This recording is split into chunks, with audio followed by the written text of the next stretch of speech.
So when I applied for my first ER job, you were required, one of the tests was you had to be able to do a splenectomy, a C-section, and a GDV.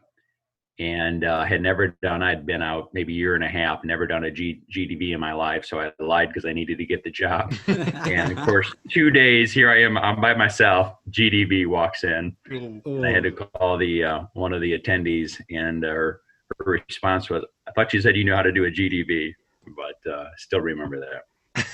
I remember when I was providing clinical advice, we get phone calls from around Australia about providing clinical advice. And I'd never done a GDV myself, but I understood the theory. And this poor guy in the middle of Midwestern New South Wales in the country rang up, and he was anxious and sort of uncertain. And I talked to him through how to do a GDV. And I never told him that I'd never done one before. He just needed a calm and confident voice on the other side of the line. And I'm like, okay, so what you see here now, and I'm visualizing this because I've never seen it for myself.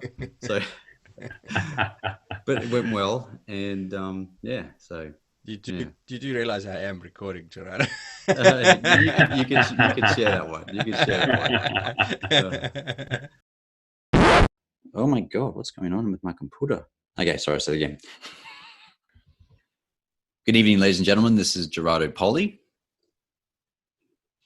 And this, sorry. Okay.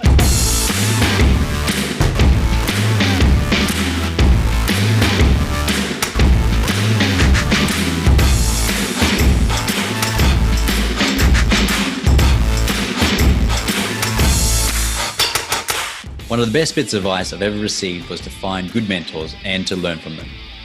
Trusted people who have already done what you're trying to do now. I've been fortunate throughout my career to have some fantastic mentors to help guide me, but I realized that they'd be hard to find and also hard to commit the time to one. This is why we've gathered some of the best minds from the veterinary world and squeezed them for their wisdom so that you don't have to learn the hard way. With the help of our guests, we flip the veterinary profession on its back and explore its soft underbelly to find the tips, tools, and inspiration that you'll need to build the career that you've always wanted. I'm Gerardo Poli. I'm Hubert Hemstra, and this is the Vet Vault.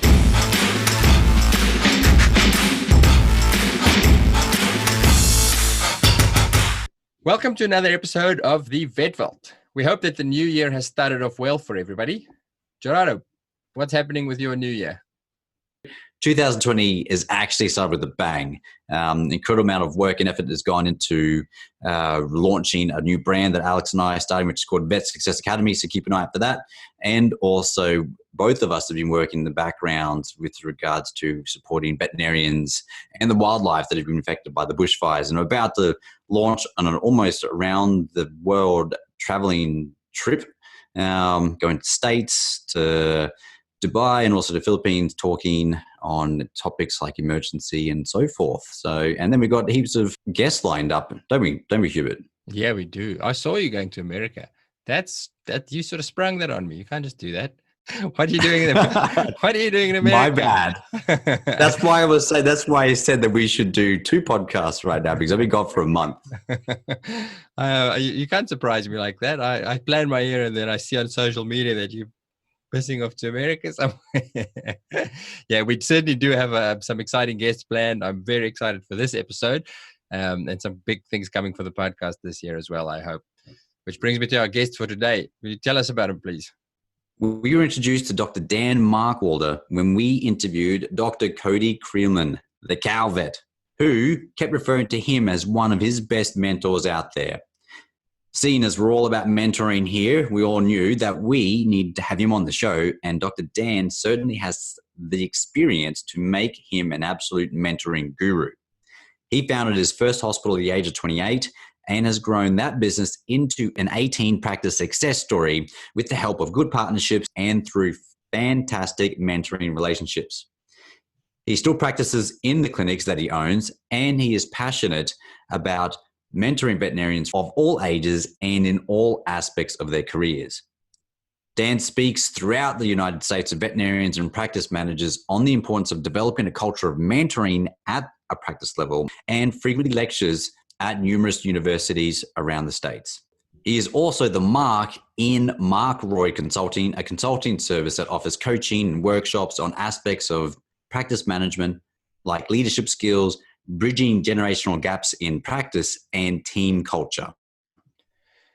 Dan's most recent venture, Vet Mentor Solutions, aims to share the mentoring model that has been so instrumental in assisting many new graduate veterinarians in their hospitals to achieve their individual goals, as well as help them in raising their personal production with the greater veterinary community through an online mentoring platform. We'll put the links to that in the show, and you have to go check it out. Dan's insights in this interview on what mentoring actually means and how we can and should apply it in our own workplaces has given me personally a lot to think about in my own workplace. And if you've ever wondered about whether you should consider practice ownership, or if you are a practice owner, you really do need to hear what Dr. Dan has to say on the topic. He discusses topics like choosing your business partner, setting the culture of your practice, what it looks like to be a good practice owner, and much, much more. So please enjoy Dr. Dan Markwalder. Dr. Dan Markwalder, welcome to the Vet Vault. Thank you very much for joining us. We are honored to have you. Well, thanks so much for having me. I'll start first off with how we came across you. We interviewed Dr. Cody Creelman, who's a friend of yours, or I think more of a mentee of yours. And he kept name dropping your name. And one of the things he said about you is he said that he has this friend that whenever he meets somebody, he asks them, "Who are you mentoring at the moment?" And that was obviously you. And I knew immediately that sounds like somebody that we had to chat to on our podcast. I'm going to lead that straight into a question and ask you, why is mentoring so important to you?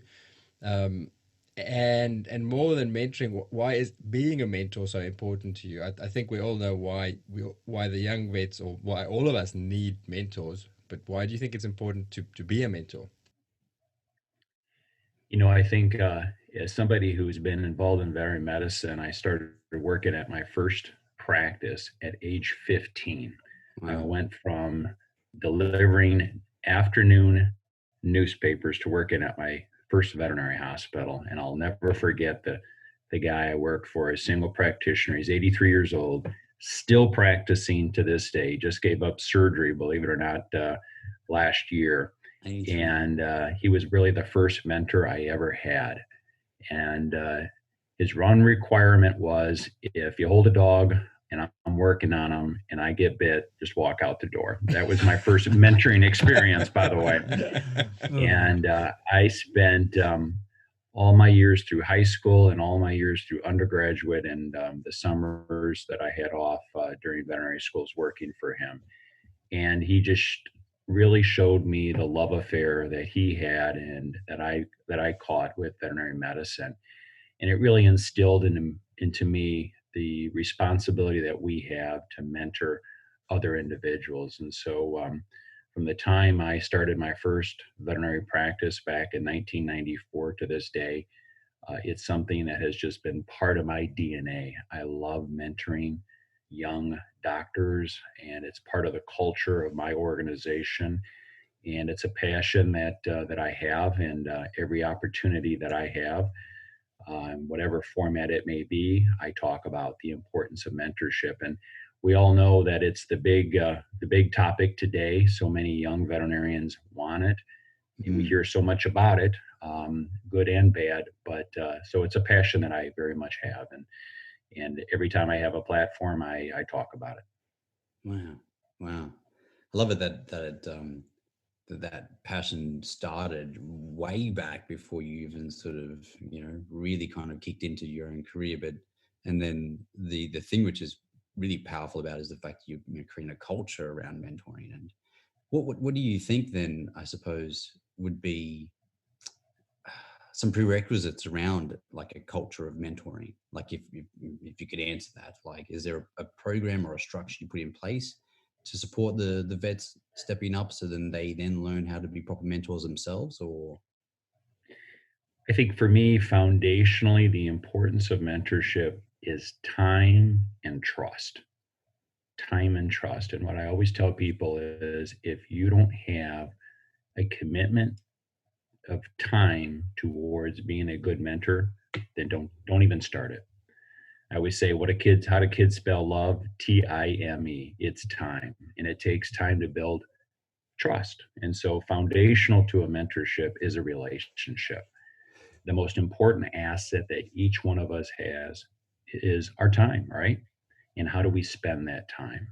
And so really, if you want to develop a culture of mentorship, it has to start with the leaders of that organization.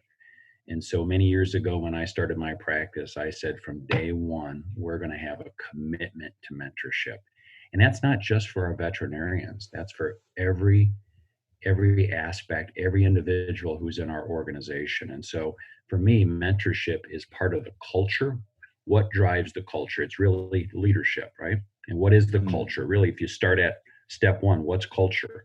It's the thoughts and the attitudes. So it has to start with the leaders of that practice. And so I'm always asking that question. You're either in a mentoring relationship, you're either acting as a mentor or as a mentee. And that has been something that from the get-go, when we started our organization, that's been really the basis of who we are and what we want to do. Do you feel that actually having that, you talked about having that culture of mentoring and how it's, words, action, behaviors, that it kind of put the responsibility of them at the start, that they had to almost like role model the way moving forward. Like if you want to stay in this organization, you learn off the role models, but then sooner or later you're going to become a role model. So there's this expectation that you exhibit the core values, that you believe in the core values, and that whatever comes out, whether or not your thoughts in your head and or the words that you speak or the actions that you make, you have to role model the way. And has it helped in terms of kind of really have veterinarians in your organization that kind of stick and stay along and stay in a part of, like, just, I don't know, become part of long-term furniture almost in a way? I think the role model is absolutely foundational to mentorship. But the question that you have to ask, if you want to be in a mentoring relationship, what is it that you want to have modeled? And I think particularly nowadays, mentorship has changed. And I think that to me is one of the messages I like to get out. Mentoring today has radically changed. The example I use is Tony Bennett and Lady Gaga, right? Tony Bennett, 90 some years of age, of a generation. I can remember growing up having my grandmother listen to Tony Bennett. I left my heart in San Francisco. And here's Tony Bennett in a mentoring relationship with Lady Gaga. I love that because the mentor today is as much an intern as he or she is a mentor. What do I mean by that? They're learning from their mentee. So mentorship today is very much a two-way street. I learn as much from my new graduate veterinarians as that hopefully they learn from me. They're a role model for me, and hopefully I'm a role model for them. And I think when you have that kind of a view towards mentorship, to me, that's what creates that stickiness and builds that relationship, builds that trust, which again is so foundational to a mentoring relationship. You mentioned time as one of the key components to that relationship, which can be a challenge in veterinary science in general. Many practices, it's busy. Everybody's busy. Even the leaders are often busy. How do you guys deal with that? Do you allocate specific time for mentoring, or what's your strategy to making that possible, to allocate that time? Yes, I think you have to have a formal and an informal part of mentoring. And so a couple of things that we've done throughout the years. One is we used to take some of our most senior doctors that have been out 10 plus years, and have them mentor, for instance, new graduate veterinarians. And what we found was, to help develop that initial relationship, is we've taken some of our younger doctors that have been out maybe 2, 3, 4 years, and they are our frontline mentors to our new graduate veterinarians. What we require is they are working together virtually 80-90% of the time. And then we'll formally have them meet at minimum once or twice a week. So we'll typically have them go out for an hour and a half, 2 hour lunch twice a week. They'll go through cases. they'll have very formal 3 months, 6 months, 9 month, 12-month goals. And those goals are individualized based on the wants, needs, and desires of those new graduate veterinarians. But what we found is that what we call the mentoring moments are some of the most precious. When we metric this after a year, what we find is those mentoring moments. Those are those informal moments. It could be 30 seconds. It could be a 60-second conversation that this new graduate veterinarian has with their mentor. It may be coming out of an exam room, talking with them, going over a case, going over differential diagnosis, those types of things. So I think you have to have a formal and an informal, but you also have to have a layer of accountability. So one of the things that we will do is we will actually have a mentorship contract, so that each parties understand what their commitment is, right? When you have a commitment, think of it, when you sign a contract, maybe you sign a mortgage, a bank note, what does that stipulate? It stipulates what your responsibility and your role will be, and the responsibility of, for instance, whoever the other party might be. So you sign that contract, and it just gives an additional layer of, I think, of accountability. Now, one of the things that we've realized is that, again, mentorship is so much based on a relationship. And sometimes it clicks, sometimes it doesn't. And so you also have to have that layer of flexibility to say that if that relationship is just not developing, can there be off ramps as far as that goes? So those are some of the things that we do in our mentorship. Yeah, I love the whole the structure around, because I suppose, if they're communicating on a day-to-day basis, but then they have those check-ins which are a bit more formal and structured around how they're progressing towards their goals, and where they need structured support from and so forth. The combination of the two really is like someone there when they need them, and then someone there to help them with their career progression and keep them on track. I think what happens many times, to go back to your question, is what do you do in a busy practice? Particularly in the States, what we have is a lot of veterinarians are on production-based income. They're busy. And so they may see, even though they may have the desire, I want to be a mentor, the reality is this: I need to produce if I'm not seeing X amount of cases. So there is that tension involved with a veterinarian who's very busy, a very busy caseload. And if they're taking the time out of their busy day, that can affect their production. That's just the reality check. So one of the things that we will do is we will say this: okay, new graduate veterinarian, they're going to be in surgery. We will assign them a mentor who comes along with them, helps them do surgery. But guess what? We will pay them to mentor that individual, so their production is not affected. Now, some people may look at that and say, well, we just don't have the financial wherewithal to do that. And my response is, you don't have the financial wherewithal not to do that. We have a responsibility to show a new graduate veterinarian how to become a high-performing, a high-producing doctor. It breaks my heart that we have new graduate veterinarians who are not paid at the compensation that they should be paid. We have a responsibility to show them how to become a high-producing veterinarian. And I think one of the ways you do that is you take some of your high-producing, your high-performing veterinarians, you still compensate them, but come alongside these younger veterinarians and show them the techniques, be it surgical, medical, ultrasonography, those types of things. So that's one of the things that we'll do as well. That's excellent. That's really useful. Are there common pitfalls when? So it sounds like your mentors start being mentors at a fairly early on in their career. Are there common mistakes that you see them make in their mentoring role that you think are best avoided? I think some of the pitfalls that we will see is, first is a relationship. If it clicks or it doesn't click. And again, you have to have off ramps if that'll happen. The reality is not all of us get along with other individuals. It's just a relationship. And again, foundational to a mentorship is a relationship. So what do you do if the relationship is not working? So you have to have some aspect to deal with that. I think the other things would be if you're connecting somebody who doesn't have the same wants, needs, and desires. So for instance, let's say you have somebody who is a new graduate veterinarian and they don't have a strong interest in surgery. If you align them with somebody who loves surgery, probably isn't going to work. So alignment is very important. So what that's based on is you need to sit down with that new graduate veterinarian or that new veterinarian and say, what are your goals?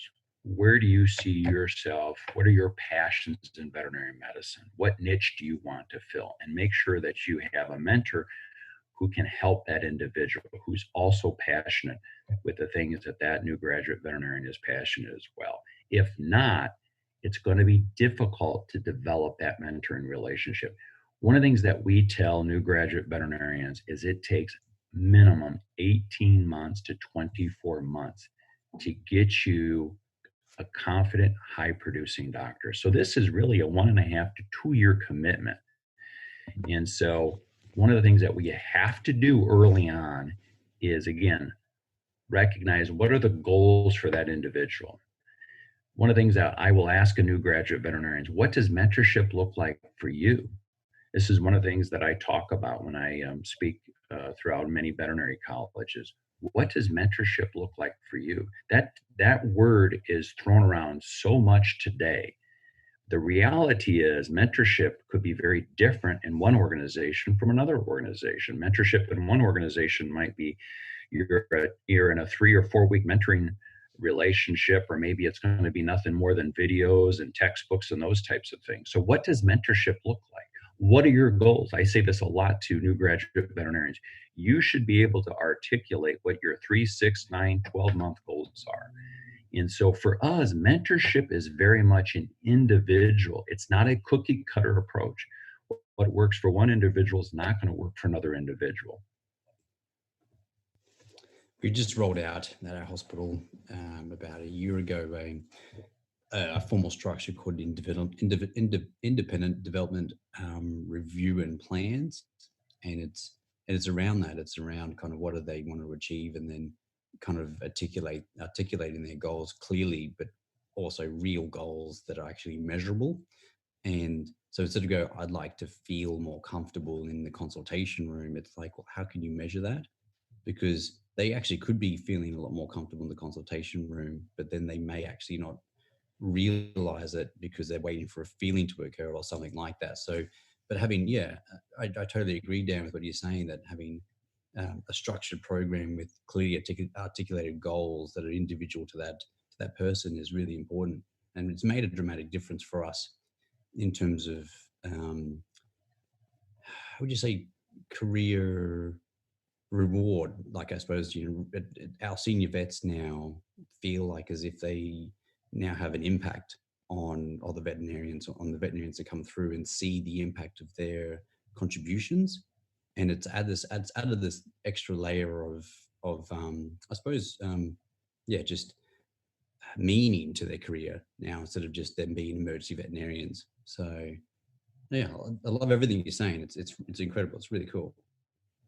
Well, here's a perfect example. We know that, for instance, for many new graduate veterinarians, they struggle with time management and confidence, right? And so one of the things that we will do is we will put video recorders in the exam room, and we'll go ahead and record. We do this with all of our doctors, so it's not just we're just doing this with new graduate veterinarians. We don't want them to feel that they're just being singled out for this. But we'll show them, and this has been an incredible tool to help build their confidence, because and I know about 85% of communication is nonverbal. So let me give you an example. I had a veterinarian who was really struggling with owner compliance, and he knew it. The metrics showed it. So one of the things we did is we had him videoed, and something as simple as what he was doing during the exams is he was sitting on the table behind him, and it showed him he was slacking, and it showed his nonverbal, and it had a powerful impact on this veterinarian. Something as simple as that. And so what we have to do is we have to have tools in our toolbox. And so ultimately, at the end of the day, mentorship is don't get comfortable. One tool may work with one new graduate, may not work with another one. And so a mentoring moment, a 30-second mentoring moment may work with one, may not work with the other. And so you need to be able to be adaptable in your mentorship relationship. I think that's absolutely critically important as well. Again, foundational is relationship, but add tools to that toolbox. So for instance, I'm an older gentleman. I'm 55 years old. Social media does not come normal to me. I still struggle with doing a selfie. One of the reasons I'm on Instagram and I do social media, because that is a great way to be able to communicate with younger veterinarians. So my point is this: as a mentor, if you're going to mentor somebody, find out best ways to communicate with that individual. And that means adding more tools in your toolbox. So hopefully that makes sense. Mm. That's a question I had for later on, when we come to actual practice management. How do you communicate with your team? Because you have it's a big group of clinics. How many clinics at the moment are you a part owner of? I have 18 hospitals. 18. So how do you maintain communication with a team like that over so many sites? Yeah, I think everybody's individual. Email is still probably the predominant way that I will communicate. But I've also learned that texting becomes very important as well. Particularly some people, they're not going to respond to an email for days, so it's texting. I still love a lot of FaceTime. So I have, the way that our organization will work is I have, even though I'm involved in 18 hospitals, I am involved with each of our hospitals will have a managing partner. And I spend a lot of my time with the managing partners. Mm-hmm. I don't get to mentor a lot of new graduate veterinarians anymore. What I do is a lot of my mentoring relationship are individuals that have been out of veterinary school for at least 1 to 2 years, and we're moving them into a partnership. So by the time I get a veterinarian, they've been out again 1 to 2 years, and then I'm starting to build into them and mentor them on the business, practice management, leadership development. And that's usually a 1 to 2 year mentoring relationship, at which at the end of that, they're ready for practice partnership, practice ownership. So a lot of my communication could be one-on-one. It could be through texting, email.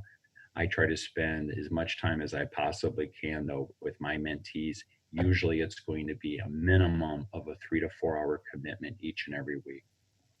I heard a talk the other day that actually, it was I can't remember where, but a talk about millennials. Everybody likes to talk about millennials and their preferred means of communication, and it actually showed that texts still get the highest response rate to any means of communication, including Facebook and everything else. If you send a text, people still don't ignore text, which I thought was an interesting one, because we've tried all sorts of apps and group chats and things like that, but then you have individuals who just don't want to respond. But I send somebody a text and they always get back to me. That definitely it's so true. It's the same with my children. It's true. If you want a quick response, texting is certainly the way to go. Dan, we have a lot of people and a lot of listeners who consider practice management, practice ownership, and things like that. Is there what was your transition? Like, did you purchase into or became a partner of the first hospital that you were in, or did you create your own hospital, or how did you, what was your transition into practice ownership? Yeah, so when I became a new graduate veterinarian, still the model was you went to work for a veterinarian, typically worked for that individual for a couple of years, and then the expectation would be to become a partner. And that was very much how I thought I would cut my teeth. And so when I graduated, went and worked at my first small animal practice, and after about a year and a half, you think I would have done my homework. This individual had never had a partner, and the expectation, well, hey, I would be the first partner. The reality was that was not going to happen. And so I had to make a decision, and that was either to stay at that practice. We loved the area. I was newly married. We had just bought our first house. Life was good. And so I had to make a decision. Was I going to stay there? The reality is I probably would not become a partner. On the flip side of that, I could disrupt myself and go ahead and find a practice or start a practice. And so here I was, newly married. I still can remember this. I came home and I said, "Honey, I'm gonna resign." And my wife is not a change agent at all, and but God love her, she supported me, and so I resigned. She resigned her position as a nurse, and we sold our house, believe it or not, to another veterinarian, and we decided to move out of the state around the Chicago area, and we started looking for practices. The reality was we're probably not going to be able to buy a practice. So we started our first practice in the suburbs of Chicago. It was a little leasehold space. It was 1,200 square feet, 2 exam rooms. And believe it or not, I started my first practice with about 40,000 US dollars. And I went to 28 banks, and 28 banks said no. Now, I didn't have a lot of debt, but I didn't have a lot of assets. And the scariest day of my life, I had to go to my grandmother, who was a product of the Depression. And I said, "Grandma, would you borrow me $40,000? And she literally had CDs under, you hear about these stories, under the mattress of her bed. And, for her, $40,000 was $10 million to you and me. And so I always say it was the most difficult loan I ever had in my life. And it was the happiest day of my life was paying off that loan. But I started my first practice. I was again, just a little leasehold space, 1,200 square foot. I could not afford to buy or to have employees. So it was myself, my mother, and my wife, because I didn't have to pay my mom or my wife. And I'll never forget, because we started in March of 1994. And 2 weeks later, it was a Friday, and I would get to work at 7 a.m. and work till 7 p.m. So it was a 12-hour shift. And I want you to think about this, 12-hour shift. And I sold one bag of food. I still remember it was Hill's WD, $8.60. So I probably made about $2. And I remember coming home. Now, again, we had highly disrupted our lives. We moved from a great place in Indiana to a 1-bedroom apartment. Here we are in the suburbs, put all of the money that we had into this practice. And after 12 hours, sold one bag of food. And I came home to my wife and I said, "Honey, I don't think we're going to make it." And I'll never forget what she said to me. She said, "I know how good of a veterinarian you are. Now go out and show the world." And we never looked back. Wow, and 6 months later, things popped, and we were growing 300 to 400 new clients a month, and we tapped into something special. And I'll never forget when we broke our first $1 million in gross. I thought I was the richest man in the world, and it's been a great, wonderful journey. So how old were you? Sorry, I don't know if I. 28 years old when I started my first practice. That's very young. And I knew very little on medicine and knew nothing about leadership or business. I barely knew what a commercial checking account was. But so I made every conceivable mistake you possibly can think about. But as I always tell individuals, you learn a lot by failing. That's for sure. And my success in part is because I have failed multiple times. Yeah, it takes a fair amount of courage to be willing to fail like that. There's a lot of people, a lot of veterinarians, and for a long time I counted myself amongst them, who didn't really have any interest in ownership. It just seemed to me, and I think seems too daunting to a lot of people to especially that early in your career, to go, well, I've got so much that I need to learn clinically. I can't possibly face up to the challenges of running a business as well. Why was it important to you? It sounds like right from the beginning that was your plan. Was that just the culture at the time, or was that just always your personal goal? I think I would go back to my mentor, who I started working for at age 15, and he really taught me that to be a practice owner is something that I should aspire for. And so I knew even before veterinary school that I wanted to be at least a partner or a practice owner. I pretty much knew that once I went to even before veterinary school. But for me, I think one of my passions is when I talk to young veterinarians is don't give up, because I think the pendulum has swung. I was part of the culture growing up that practice ownership was pretty typical. I would say most of my classmates became partners in a practice or owners. And so for me, I grew up in that. And it seemed like the pendulum has swung the opposite direction. We'll probably talk a little bit about some of the disruption and so forth and veterinary ownership and so forth.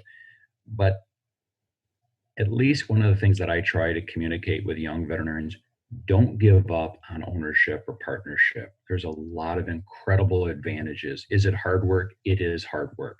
But if you look at the studies that are out there, veterinarians who are owners have happier lives. They're more successful. Now, there's different definition of successful, but one of those is there's just the financial success that you can have.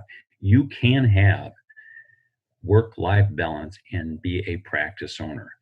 Some have the idea that if you're a practice owner, you can't have work-life balance. And I would say just the opposite. Practice ownership gives you a lot of freedoms. Now, is it hard work? Absolutely, it's hard work. But if you have good role models and good mentors in your life that can come alongside you and teach you practice ownership, practice management, all of those types of things, please don't give up on that as a possibility. Mm. Yeah, I appreciate what you're saying there. I had this similar discussion with someone just the other day about what got me into business ownership and what made me want to buy into a hospital. And it wasn't necessarily around financial goals or anything like that, but it was around some of the privileges and freedoms you get. And privileges being the ability to have a say in the direction of a hospital and to influence the culture and standards and so forth. But also the freedoms around sort of being able to select where I wanted my career to go to next and where I wanted to focus my efforts on. And I saw myself that if I stayed as a veterinarian in the cold front, then that would be kind of just the limits of where my career could take me. So it's been the best decision I've ever made.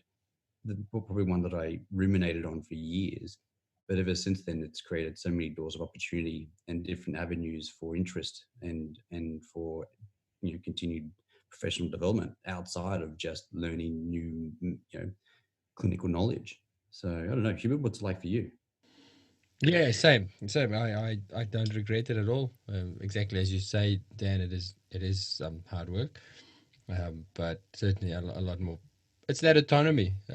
One of those 3 key drivers that they talk about that make people happy, and the one is autonomy. Now, it doesn't mean you can't have autonomy in an employed job if you have the right leadership team, but certainly the autonomy I got through practice ownership has been a lot for me, and being in charge of your own time, making decisions to a large degree about your own time, has been very valuable to me. And I would say one of the things that I'm passionate about as well, and I think this is something that's a subset of ownership, is partnership. And I think particularly today in the environment that we find ourselves in, because the reality is it is harder to become a practice owner today. We know that to buy a practice today, particularly if it has a certain dollar revenue or a certain number of doctors, it becomes much more difficult to purchase those practices because you have other competing interests. And so one of the things that I talk about is there's something about the synergy of a partnership. I've been fortunate of all my years of ownership. I've had a partner virtually 23 years of my 26 years of partner practice ownership. And I love having partners because partners just add an additional dimension that you would not have potentially as a solo owner. And I think if I look at my own career, I've probably had a more of affinity towards the business practice ownership. And so this has freed me up, having partners. It's freed me up to do the things that I certainly have found enjoyment in, and that is creating. I love to create practices, buy practices, take them to the next level. I've done startup practices, I've done ER practices, I've done tertiary care hospitals, you name it, I've been able to do it. But the reason I've been able to do that is because I've had partners along the way, and that's freed me up to do the things that I'm passionate about as well. Mm. So you mentioned some of the current stumbling blocks.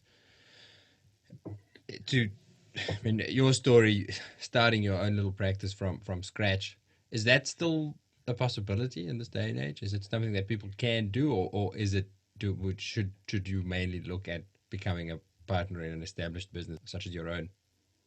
That's a great question. I'm not going to say that startups or what we call de novos are for everybody. I am a big fan of startup practices, particularly in this given environment, when the reality is that older model of where you become a partner in the practice. The reality is it's much more difficult, particularly if it's a multi-doctor practice.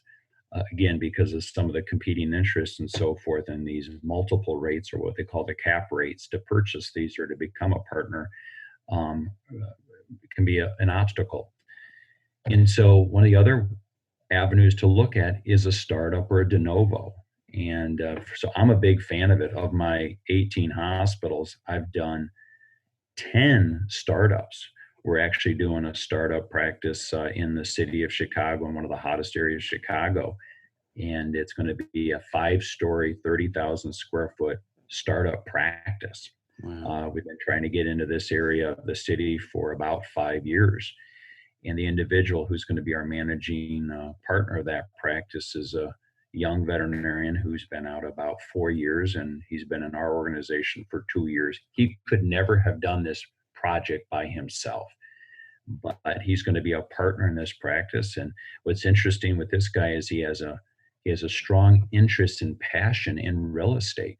And so he's a great, high-producing, high-performing veterinarian, along with a strong passion of real estate. So it was just things came together, and we're excited about this project as well. So I would definitely recommend, if you're a young veterinarian looking for ownership, and there may not be an opportunity out there to purchase a practice, look at a startup.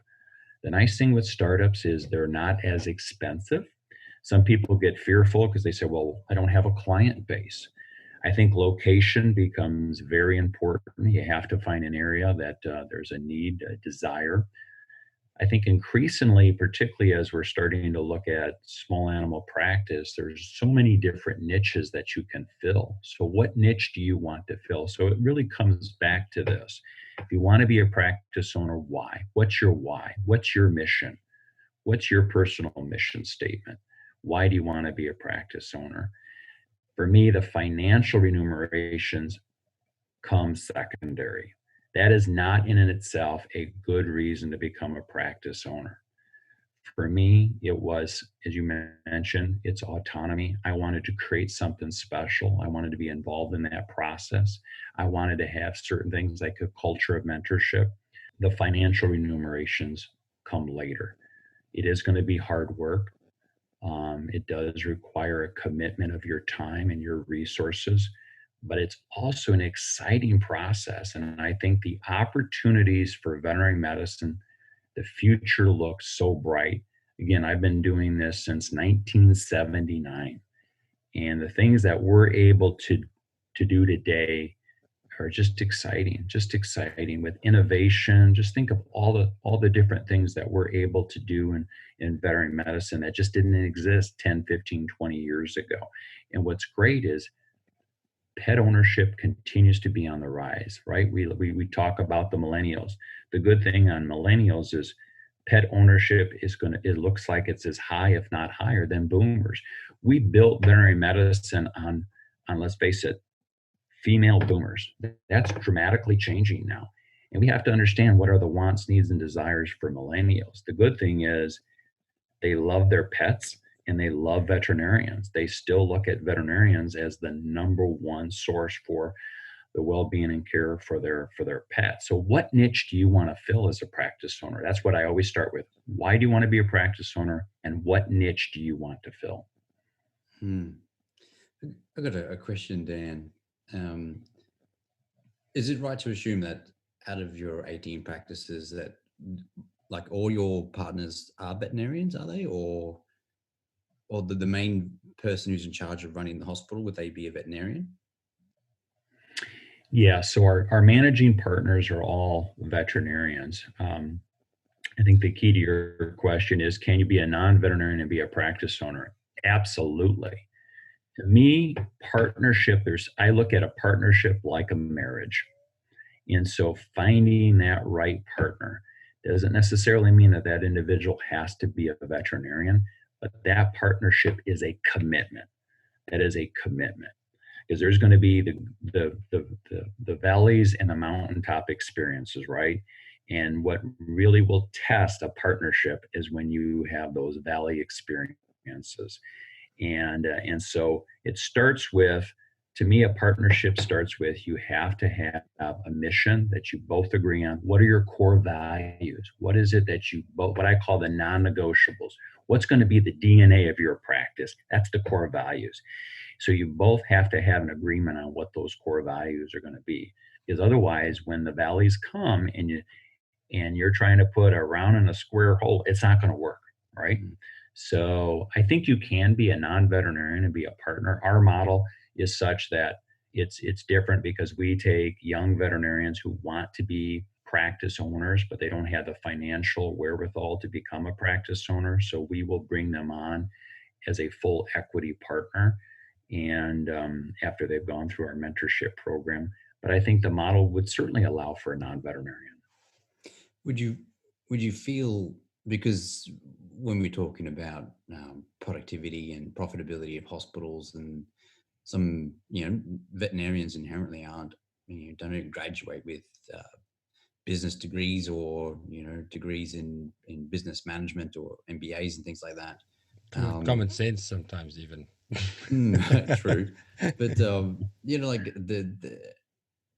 there's this feeling, I don't know when it's in Australia or elsewhere as well, that that maybe a shift towards having like a business administrator come through and run a practice, right? Because if they run through the numbers, and they focus on keeping a practice sustainable. But what my take is that they still, like, for a veterinary team to feel like as if they're working towards helping and serving clients and their pets, they kind of feel like as if there has to be leadership that kind of really still does have at the heart of it the clients and the pets at heart, as opposed to, so I suppose the question then comes down to, in the end, now that I'm talking through it, is, could a business person who doesn't have a veterinary background, nursing or veterinary, really embody the at the core what the veterinary and vet nurses kind of feel is important? I think it's a great question. I think for me, there's 3 hats that you have to be able to wear as a partner or as an owner of a veterinary practice. The first one is, if you're a veterinarian, you've got to be able to be the role model for the standard of care for your hospital, right? So for me, foundationally is going to be, what level of care do you want for your hospital? And I think particularly nowadays, because there's different models out there. There are some models that are out there that are going to be, we're going to be high on preventative care, but maybe not so much on medical surgery. So what model of medicine do you want to have in your hospital? The second is leadership. For me, the difference between a successful practice and one that is just there is going to be leadership. And so you've got to be able to develop your leadership goals. And that means having a good mentor, developing leadership. For me, leadership is not necessarily you're born as a leader, but you can develop as a leader. What does that look like? Because for me, leadership is foundational. And third is the business acumen. look, veterinarians by their training, they're some of the most intelligent people out there. If you can get through veterinary school, you can learn the business acumen. But that means having a commitment to learning the business acumen. So you should be able to read a financial statement, a balance sheet, an income, a P&L. You should be able to have a conversation with a commercial banker, those types of things. But those are skills that you can learn. But it's a commitment to learning those skills. So again, to have a successful practice, it's the leadership, it's the medicine, and it's the business acumen. That's foundational. Those pillars are foundational. So ultimately, if your passion is only the medicine and it's not the leadership and it's not the business, then ownership may not be the right fit. Or if you still want to be an owner, ultimately, can you be an owner and not have a passion on the business? I think you can, but you've got to be able to have individuals around you that can fill that void. To me, you absolutely have to be a strong leader and a commitment to whatever your hospital is going to be committed towards as far as that level of care and medicine. So you say you need to develop your leadership through mentorship relationships, now, which is well and good in a clinic such as yours, where there's a structured pathway to partnership. But again, what if you're in a situation, you're the de novo practice, or it's a small practice, or the current leadership team is not the correct leadership team? Where do you go to? Where did you go initially to develop your leadership skills? Yes. So for me, it was very much trial and error. So I'm a perfect example of somebody who, when I started my first practice, I didn't know a whole lot about the business end. I didn't even know a whole lot about leadership. So here's a perfect example. I was 28 years old when I started my first practice, and I still looked like I was about 14 years of age. So here I was owning my first practice, and I looked like Doogie Howser. I can still remember going in the exam rooms and the clients going, when is the doctor coming in? Yeah. I am the doctor and the owner of the practice. And so one of the things that I remember that I did, though, is I went to a competitor of mine, a local veterinarian who had been practicing for about 30, 35 years. And I actually went to him and I said, look, would you be willing to meet with me once a week and just pour into me? And he did. And he became a strong mentor. He showed me how to read financial statements, how to manage staff, all of those types of things. And so I recognized early on the importance of, if I have a void, how am I going to fill that void? So I went out and found myself a mentor. The other thing I did is I had a client early on in my practice who came in, and he was just one of these clients who just had a lot of business acumen. We developed a relationship. He had been in the corporate world, and then he went ahead and started a small business, and we just hit it off and we clicked. And I remember going to him and saying, hey, would you be willing to meet with me periodically and just teach me about business? Because the key here is this: leadership in business is not just specific to veterinary medicine. Feel free to go outside of your field and find a mentor who can help you in leadership skills, who can help you develop business acumen. You don't have to have somebody just within the veterinary field. If anything, my encouragement is go outside of the veterinary field. Leadership is beyond just the veterinary profession.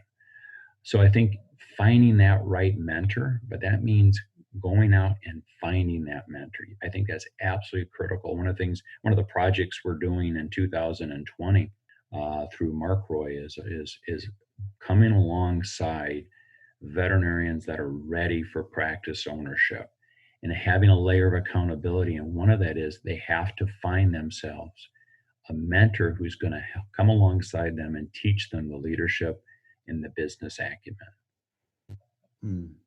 That took a lot of self-awareness of you back then to realize I suck at this. I need help, and then a lot of guts to go to the competitor and say. I think my motivation was I had very little money and I couldn't afford to fail because my note to my grandmother would have come due. And so I think I was probably scared to death. I'm still just trying to picture what it's like to employ your own mother. How can you? I tell you, How do you tell your mom what to do? it's funny. I'll tell you a quick story. So my mom, of course, being a mom, I always had to be the nice guy, and so when somebody couldn't pay their bill, I couldn't be the guy who could demand payment. And one of the things we did early on is I said, "Mom, no one can know that you're my mom. You just have to be an employee." And so it was the first time in my life I called my mom by her first name. And so I'll never forget the first time we had a client who couldn't pay a bill, and of course my mom took it personal and came down on that client. I'm like, "Mom, you can't do that. You can't do that." But yeah, but it's been, believe it or not, she just retired about a year ago. She's worked for us for many years. Oh, you're kidding? Yeah, yeah. I'm trying to picture how do you go with an employee performance review with your mum in the room? How can you do an honest review? Well, I'll tell you a quick story. So I buy practices that are typically about a one doctor practice around the Chicago area, and we take these practices and we bring in these young. I want you to picture this. The average age of these practice owners are typically 70 to 75 years of age, and then we'll bring in a young veterinarian that's typically 28, 29 years old that's been through our mentorship program, and we align them with one of these veterinarians. And so about 3.5 years ago, I bought a practice literally right on the border of Chicago city limits, 73-year-old boarded surgeon. So I want you to think of all the stereotypes of a surgeon, and here he is, a phenomenal surgeon. And the first day I bought the practice, I had to go in there and convince him not to smoke inside the practice. So I want you to picture what that's like. So you name it, every kind of conceivable story I've had. But there's something that is really powerful when you see these different generations coming together, and something very powerful, because at the core of veterinary medicine, it's very much an apprenticeship-based profession. I truly believe this. And the same veterinarian who's now 76 years of age, I just was doing his review a couple of months ago, and he's a teacher at heart. And he said to me when I bought his practice, he said, "Dan, I'm not a good business owner, but I'm a great veterinarian. I love to teach." And so this practice, which was a 1.5 doctor practice when we purchased it, is now a 7 doctor practice. And he came to me and he said, "Dan, I just want you to know I am the happiest I've been in over 30 years because I get to do what I love to do, and that is train young veterinarians." Wow. And I left there just feeling like $1 million. That is a special gift to be able to give to somebody. That is amazing. Gerardo, you got anything? I've got nothing to come back from that. That's amazing. Yeah, having an impact like that, just, it's not just, that was one impact on one very experienced veterinarian, but also the fact now that it's, like he's now been able to have an impact on 7 other people, right? So it's like almost like this pyramid of impact that just gets bigger and bigger and bigger. Or just when you think of it that way, it's like even bigger. That's huge. And I think that's important because, the reality is this. If you look at in the States, the average owner today is in the early 60s. In the next 3 to 5 years, many of these owners will be gone.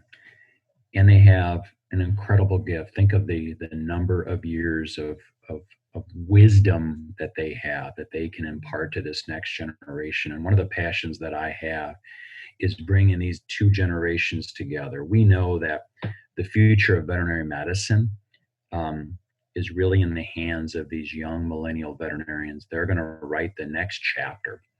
And as we pass that baton on from the boomers to now the millennials, I think there's these next couple of years are going to be some exciting years. And how do we bring these generations together? where they're learning from each other. And I always say that, and I say this to my older colleagues, is that you have something to really offer. What I call the people wisdom skills, the art of communication, how to get things done, how to work with people. These are the skills that the younger veterinarians really yearn to develop. What do they have? They have the cutting edge of veterinary medicine. And so there's something really powerful about that synergy that can come together with these generations. And so I'm excited and I want to be a part of that process. That's inspirational. I feel like starting a new practice. Gerardo, you want to start a new practice? Well, are you asking me to come and be your Padawan or your Jedi Master, mate? My mother. You can be my mother. That's incredible. I've taken so much from that. I've got a ton more questions, but I almost feel like we could wrap it up there. There's just so much wisdom in there, Gerardo. Have you got anything else? I've just got one question, and it's based off that one there. Then one of our most common questions that we get asked, or like our listener questions, and is the challenge that actually that the veterinarians face when there is such maybe a generational gap, where like what you highlighted there was that the veterinarians come out, the new grads come out with the state of the like the pinnacle of where veterinary medicine is now, but the people who the experienced veterinarians who've been out for 20 years have survived the profession. They've actually they've developed resilience, they've developed communication skills and so forth, everything that's required to be successful.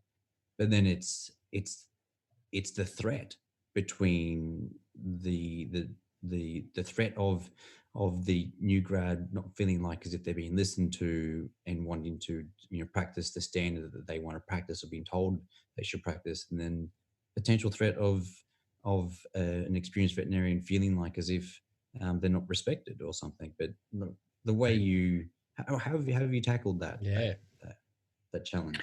Yeah, I think we hear a lot of the different stereotypes that are out there, right? The millennial that only wants to work 6 hours a day or 30 hours a week, or the older veterinarian who is used to doing the things their way, that doesn't want to change. And there's first and foremost is we have to recognize that those stereotypes, they may be out there, but it's really our job to break those stereotypes down. And I think there's something very powerful of bringing these two generations together. The work environment, let's face it, a third of our life is in the workplace. And there's something special when then we're working together and we're talking to cases together. So here's a good example. I purchased a practice on the north side of Chicago. This was a boarded internist who started his practice in the 1970s, single practitioner virtually his entire career. And I want you to think of all the different stereotypes. When I went into this practice, it's literally like walking into the practice that was built in the 1970s. He still had paneling on the walls, you name it, all the stereotypes that we can think of. And I had recruited a veterinarian from San Francisco, California. And I want you to think of all the stereotypes of all the different political divides and so forth. And it was my job to bring these two veterinarians together. All right. So think of generationally, this was a millennial from San Francisco. This was a older gentleman who was 72 years old on the North Shore of Chicago, a boarded internist. And I brought these two together.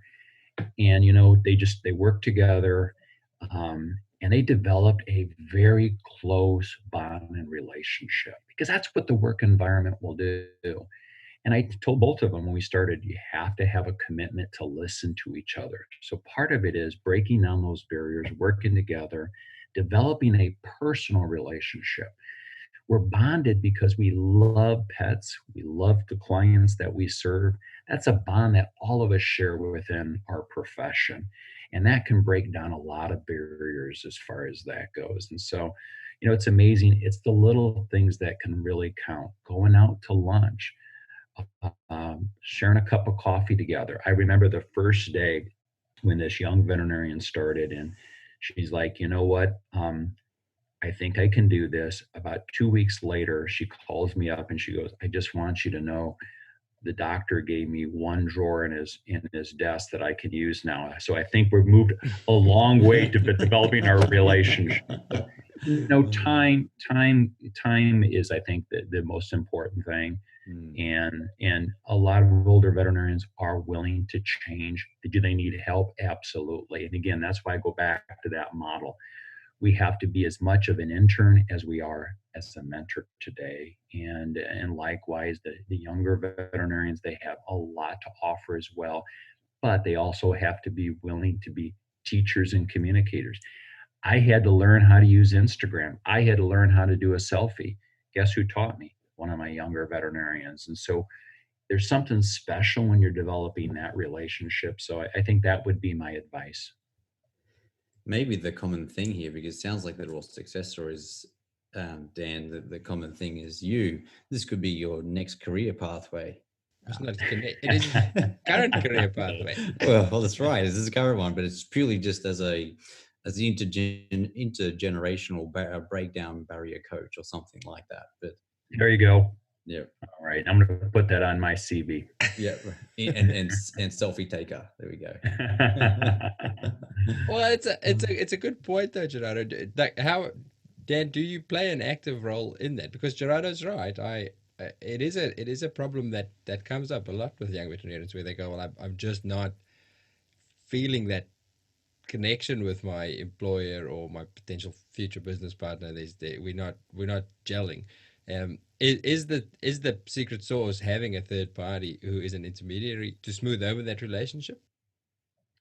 I do, but I also am a firm believer of communication, the art of communication. And so many times, look, when I buy some of these are practices that have not changed in 10, 15, 20, 30 years. And I'm a change agent going in there. And so I try to take the things that they're doing extremely well and keep doing them, and then slowly implement the changes that we want to see. And that's no different in developing a relationship. I'm always amazed at individuals that say, well, this isn't working out for me. Well, what do you do? What's your role? What's your part? You can't change others. You can only change yourself. So I'm a firm believer in what I call personal accountability. We have to ask the right questions instead of saying why or when. How can I help myself make the changes that are needed? I think so. You have to ask the right questions and take action. And so part of this is having those, what I call crucial conversations, crucial accountability.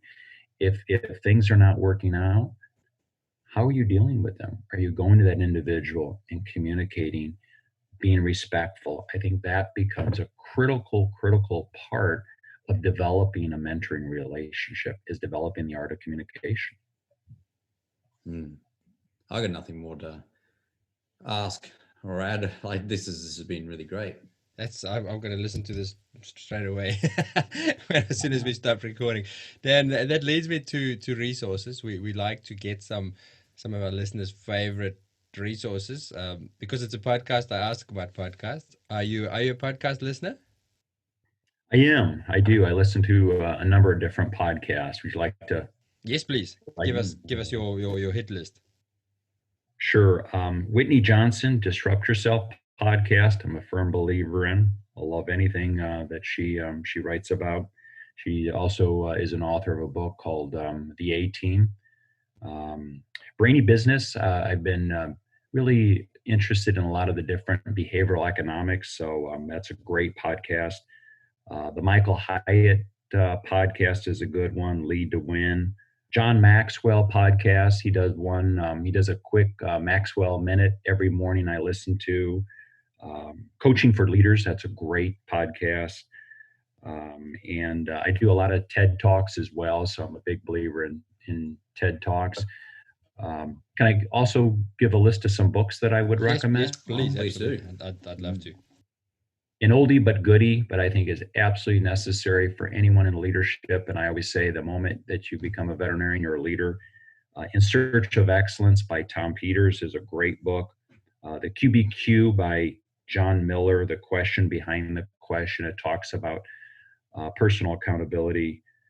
The Ideal Team Player by Patrick Lencioni is a great book. Any book by Patrick Lencioni would be good. Culture Eats Strategy for Lunch by Kurt Kaufman is a great book. If Disney Ran Your Hospital by Fred Lee is a great book. Let's see. Crucial Conversations by Carrie Patterson would be another great book as well. I had a thought over New Year's. I don't like to call things New Year's resolutions, but it's very hard to get into New Year's without thinking about how things are going to be different this year. And I've been listening to a lot of audiobooks over the last year or two. And it's so much information because I get through, especially through listening through podcasts, you get so many good recommendations of books and business books. There's so much information to consume, and I worry that I don't internalize it enough. So I've decided for this year I'm going to pick a book per quarter and actually study it as if I would have studied a textbook and actually work through it instead of trying to get through 5 books a month or something like that. Can I throw out a recommendation for a book that we actually use in our mentorship process, particularly before they become a practice owner or partner? It's a great book. It's called From Bud to Boss.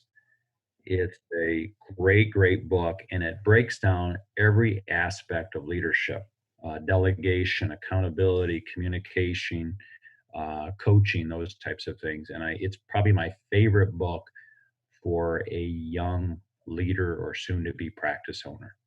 Beautiful. Excellent. That sounds like an awesome book. Sounds like my this quarter's study material. I work my way through. All right, and then we'll wrap it up with our last question. Dan, we always finish with this one. So you're at a conference somewhere and you have the world's new graduate vets sitting in front of you, and you've got a few minutes to give them just one bit of advice. What is your takeaway message?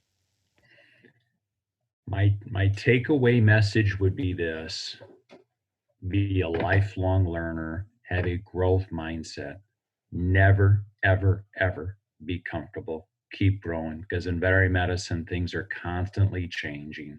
And enjoy. It's a great profession. You'll have a great career. It could be your golden ticket, but it's what you do with that golden ticket that matters at the end of the day. Fantastic. Beautiful. That's it. All right, Dan, thank you so much. I really appreciate your time. Thank you so much, Dan. That was incredible. I feel like I want to come and see your clinics. If I'm ever in America, You guys are always welcome. Call you and come and see it in action. It sounds Depends, beautiful. mate. We just all of a sudden decided we're going to open up in the hospital, and I'm going to be your mum. So you gotta I love it. But she's always for hire. Well, mom's going to be a boss here. I'm the bossy mum. I'm not going to be the one. So you never call me by my real name. Yeah. Thank you very much, Dan. That was awesome. Well, thanks, gentlemen. Have a Happy New Year. Have a lovely day. Thank you. You too. Thank Bye. you. Bye.